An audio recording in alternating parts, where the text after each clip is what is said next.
یو صحابیه د غلم د حضرت ام سلیم رضی الله تعالی عنها.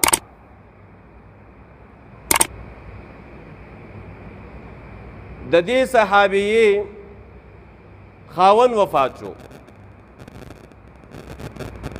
او د هغې نه یو بچی پیدا شو د غلم حضرت انس رضی الله تعالی عنه چې هغه داسې پوټی غوندې غټ شو. ام سلیم دا ډېره دینداره زنانه وه، ډېره صالحه زنانه وه.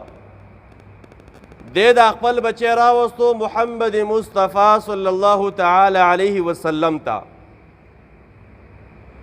او نبی علیه الصلاة والسلام ته وفرمایل چې دا زما بچی انس دا به ستا خدمت کوي. دې وجه باندې حضرت انس رضی الله تعالی عنہ لس کاله د نبی علیه الصلاة والسلام خدمت وکړو. د دې ام سلیم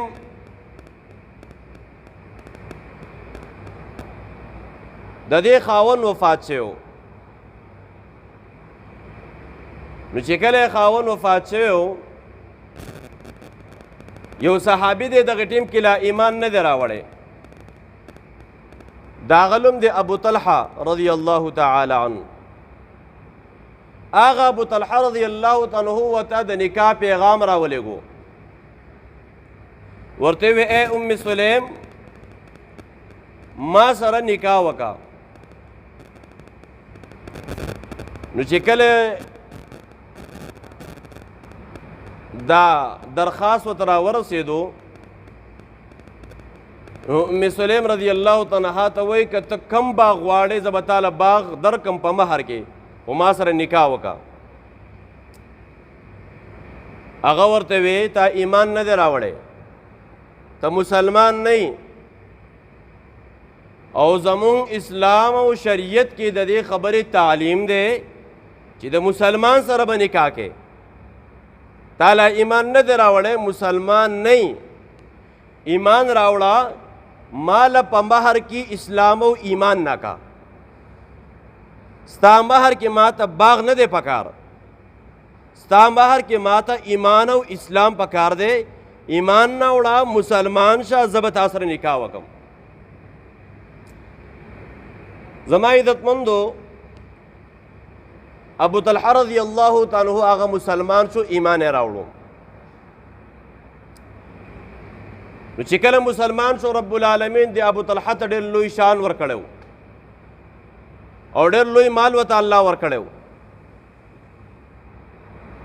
نو زما عزتمندو زما د دې خبرې اصل مقصد دا دی چې دا ام سلیم دا صالحه وه، دینداره وه، دا د دنیا لالچ دی نه دی کړی. دې د دیندارۍ او د ایمان او د اسلام لالچ وکړو. نو چې دا دینداره وه د دې مخې ته کارګزارۍ ته غوږ کېده. ابو طلحه رضی الله تعالی عنہ یو ځل سفر باندې تللی د دې یو ورکوټی زوی و. دې سفر باندې لاړو، دا ماشوم بچی بیمار شو. چې کله دې بیمار شو نو بیماري ډېره زیاته شوه، حتی تر دې پورې چې دا ماشوم د بیمارۍ د وجې نه وفات شو. ام سلیم رضی الله تعالی عنها راولګېدل، دا ماشوم یې پاک اولامبو، کفن یې ورته ور واچو او کمره کې یو ګوټ ته کېښودو. دا آسان کار نه، دا ډېر ګران کار دی. دا چې په چا باندې راشي د بچي مرګ دا به سړي ته پته لګي. الله دې موږ سره د عافیت معاملې وکړي. ابو طلحه رضی الله تعالی عنہ سفر باندې راغی، روژې وه. تپوس کوي ماشوم بچی څنګه دی؟ ام سلیم جواب کې ورته وایي اوس ښه دی. د هغې تسلي ورکوي ځکه سفر یې کلی دی، روژې نیولې ده، خوراک کې ورته تیار کو، خوراک یې بهترین انداز کې خوراک وکړو. بیا چې کله شپه راځي ام سلیم ځان تیاروي او خپل حسن او جمال جوړی چې زما خاوند ته پته ونه لګي، زما خاوند ته د بچی په مرګ باندې دک او غم میلاو نشي. حتی تر دې پورې چې دیو ښځو خاوند خپل منځ کې یو بل سره صحبت هم وکړو. چې کله سهار شو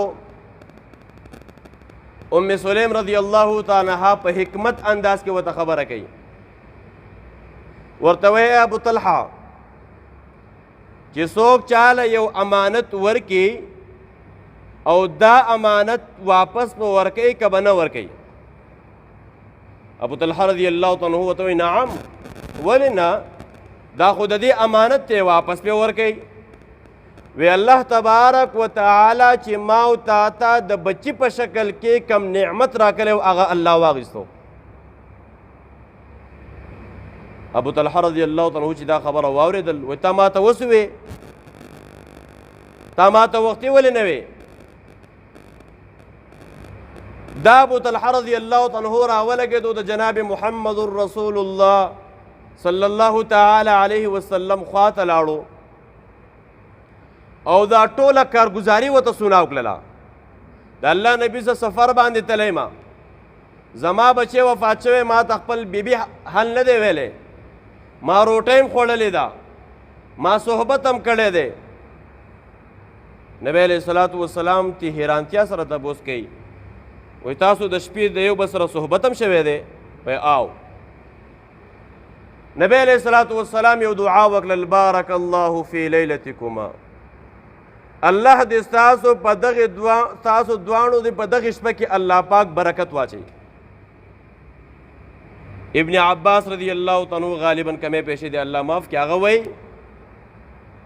وایي ما د دې دعا د نبی علیه السلام د دعا برکت ما په خپلو سترګو باندې ولیدو چې الله پاک ام سلیم او ابو طلحه ته بل بچی الله پاک ورکو کال پس، د هغه نوم عبدالله، او دی عبدالله ته الله پاک 9 زامن ورکړله او 9 واړه زامن د قرآن حافظانو. دا د دې زنانه د دیندارۍ برکت دی.